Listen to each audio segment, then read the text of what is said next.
Charlie was an attorney who was living in upstate New York, and over the course of his career he had managed to do pretty well for himself. He had just turned 36 years old and had decided that he wanted to treat himself to something special. You see, despite doing well for himself financially, Charlie didn't typically like to live an expensive and lavish lifestyle. Instead, he put most of his money away and opted to live in a single one-bedroom apartment in town. However, as a treat for himself, he decided to splurge a bit and buy himself a car that he had wanted ever since he got his driver's license. Charlie had always been fond of Mercedes, and ever since he was young he had wanted a Mercedes-Benz of his own. So once he finally had the money and the stability to afford it, he ended up purchasing a 2015 Mercedes-Benz SL. After getting the car for himself, Charlie could be seen driving it all over the countryside and through the town whenever he wasn't at work, and he was always having people comment on the car when he was getting gas. It honestly made him feel like he was an entirely new person, and he couldn't have been happier with his decision to purchase the Mercedes. And the more that Charlie drove around and spent time on the road, the more social he became, whether it be talking to people at the gas station or stopping on the side of the road whenever he saw someone who might need help with something like a flat tire. It wasn't long before most people in town knew about Charlie. That's why, when 2 weeks had gone by without anybody seeing him in town, multiple people who had gotten quite close with him over the years began to worry. While most of them told themselves that it was likely nothing wrong, there was one person in town that Charlie had spent quite a bit of time with who couldn't help but worry. A local elderly man by the name of Albert had become close with Charlie after the two began to bond at the local diner. Both men enjoyed getting breakfast there before work every day, and over time ended up sparking up conversations while eating, and actually got to know each other quite well. And seeing how Charlie hadn't mentioned leaving at all or going on a trip, Albert couldn't help but be concerned and ended up going to the police and requested a wellness check on Charlie.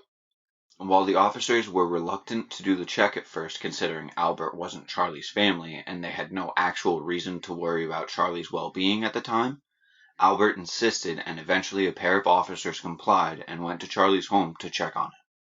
And to their surprise, there was no sign of anyone at the house when they got there, and after looking in the window, it was clear that Charlie's belongings were still inside, so he hadn't moved out yet. But it appeared that no one had been back to the house for weeks. After doing a walk around the property and checking to see if Charlie's car was there, the police came up with nothing and ended up filing a missing persons report. 3 more weeks had passed and there had been no sign of Charlie, and everyone had given up and simply hoped that he was alright. Then, out of nowhere, the police station received a call from someone who believed they had found Charlie's car. You see, as we mentioned before, Charlie was very proud of his Mercedes, and everyone who knew him associated him with that car. So when a woman had been out walking her dog, and she spotted a Mercedes that looked like Charlie's parked inside of a garage that belonged to someone who had lived on their road, they knew that they needed to contact the police. They let the police know that they didn't get a great look at the car, considering they only noticed it as the garage door was closing, but the officers thought that it was worth checking out anyway, and they were glad that they did. The car was determined to belong to Charlie, meaning they had finally found some evidence that they believed would lead them to the man. After arriving at the residence, the officers proceeded to knock on the door, but no one answered. And after that, one of the officers quickly peered into the window, and they realized why. After looking into the window, the police ended up forcing their way into the home, where they could immediately see the lifeless body of one of the homeowners lying on the living room floor.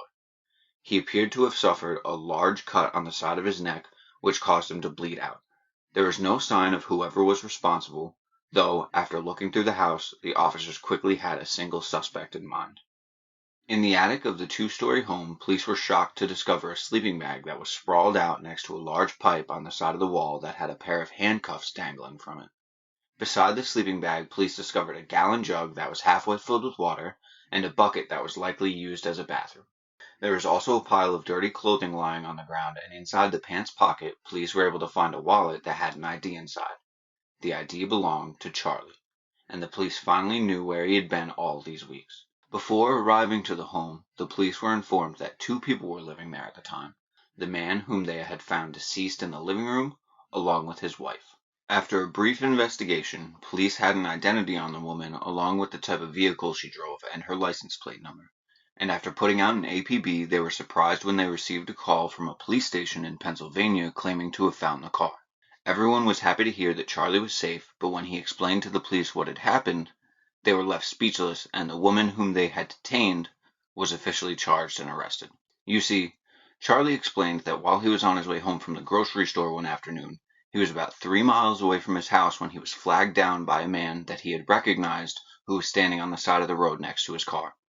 It was another man from town that Charlie had met named Tommy, and considering that he looked like he needed some help with his car, Charlie promptly pulled over and got out of his car to offer a helping hand. Tommy had told Charlie that his car's battery was acting up, and was asking if he would take a look, but when Charlie approached the hood of the car and was now standing in front of Tommy, he was attacked. He wasn't sure what he was hit with, but after feeling something hard slam into the back of his head, everything went dark for Charlie, and the next thing he knew, he was waking up inside of the trunk of a car. His hands and feet had been bound together and he was locked in total darkness. After a few moments of trying to think his way out of the situation, the car came to a stop. Charlie's heart pounded as he heard the sound of Tommy getting out of the car and walking toward the trunk. The trunk popped open and the first thing that Charlie saw was a handgun that Tommy was holding to his head. He told him to stay calm and they could have everything sorted out, and when Charlie nodded his head to let Tommy know that he understood him, Tommy directed him out of the trunk and told him to walk inside. As Charlie got out of the trunk, he noticed that he had been in his car the whole time. Tommy had knocked him out and then put him into the trunk of his own Mercedes. Charlie was directed into Tommy's home, and that was where he met Tommy's wife, Michaela. Tommy introduced the two, and Charlie would tell the police that he will never forget the sinister smile that was on Michaela's face when they first met. Tommy apparently handed the gun over to his wife and told her to get Charlie situated while he ran to grab his car from the side of the road, and she didn't argue at all. In fact, Charlie said that she was much more forceful than Tommy was, and she grabbed him by the arm and began shoving him up the stairs while periodically pressing the gun into his back. Michaela directed Charlie up into the attic, which is where he would have seen a similar setup to what the police had walked into, and he was ordered to handcuff himself to the pipe. Once he complied, Michaela then told him to sit quietly until her husband returned, and then they could discuss what was going to happen next. Charlie said that the entire time that the two were waiting, Michaela didn't take her eyes off of him. He told the police that she looked like a wild animal that had just cornered her prey, and the hour that it took Tommy to get back seemed like it lasted for days. But once he was home, the first thing he said to Charlie was what he expected from him. According to Charlie, over the past few weeks when he had mentioned his job to Tommy in passing, and when Tommy saw his car, Tommy came to the conclusion that Charlie was someone who had money. And after finding out that Charlie lived alone and didn't have any family in the area, he figured that it would be the perfect score. Tommy told Charlie that the only way that he could make it out of this situation was if he were to give him $200,000. Charlie was taken back by this demand for multiple reasons, but the biggest one being that he didn't have $200,000. But when he tried to explain that to Tommy, both Tommy and his wife thought that he was lying and told him that he would have the night to sleep on it. The two then descended the attic stairs, turned off the light, and left Charlie by himself with nothing but a sleeping bag. Even if Charlie had wanted to get some sleep the first night that he was held captive, all he could hear was the sound of yelling from downstairs. He would tell the officers that almost every day that he was held captive, he could hear Tommy and Michaela yelling at one another, and this issue in their relationship would be exactly what Charlie used to stay alive until he could be found and saved. When the next day came and the two continued to try to extort money out of Charlie, he tried to tell them once again that he couldn't get his hands on the $200,000 that they wanted. It would simply be impossible. Tommy didn't like this answer, and according to Charlie, his captor was growing more and more concerned at the thought of being discovered. Right in front of Charlie, Tommy began talking to his wife about getting rid of their captive. He suggested shooting Charlie and then burying him somewhere. But to Charlie's surprise, Tommy's wife was very adamant about keeping him alive. She told her husband that she firmly believed that she could get Charlie to give them the money, and though Tommy had tried to argue with Michaela, he ultimately agreed with her, and the two decided to keep Charlie alive. Charlie would tell the police that over the next couple of days he only saw Tommy a few times, but Michaela would visit him often.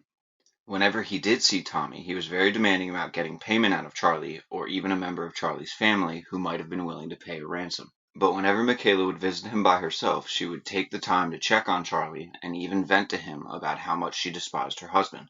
That was when Charlie saw what he believed was his one chance of making it out of his situation with his life. Charlie began talking to Michaela about Tommy and did his best to be nice and possibly even charm her.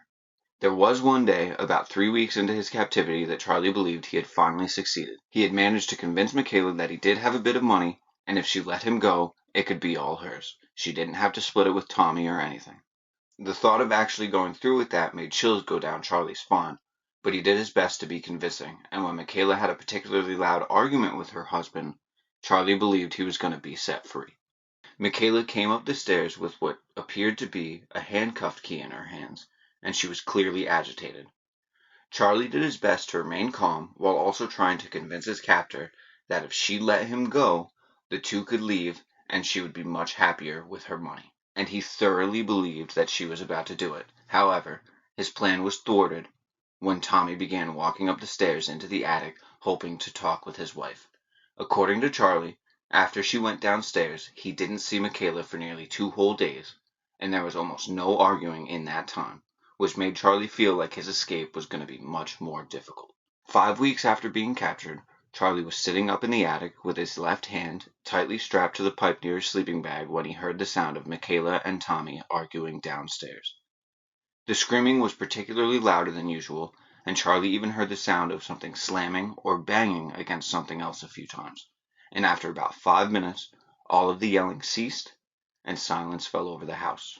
20 minutes went by, and all Charlie could hear below him was the occasional sound of footsteps and doors opening and closing. And when he finally heard the sound of someone beginning to make their way up to the attic, he was unsure of what he was about to see. Charlie was shocked when he saw Michaela making her way up the stairs with the handcuffed key in her right hand, which had been covered in blood, and in her left hand, Charlie could clearly see the handgun that her husband had been using the weeks before. She had a maniacal grin that was spanning nearly ear to ear, and she was muttering quietly to herself as she walked closer and closer to Charlie. She threw the handcuffed key onto his lap, pointed the gun in his face, and when Charlie asked where Tommy was, Michaela informed him that she had taken care of him, and the two of them were going to be taking a ride out of state.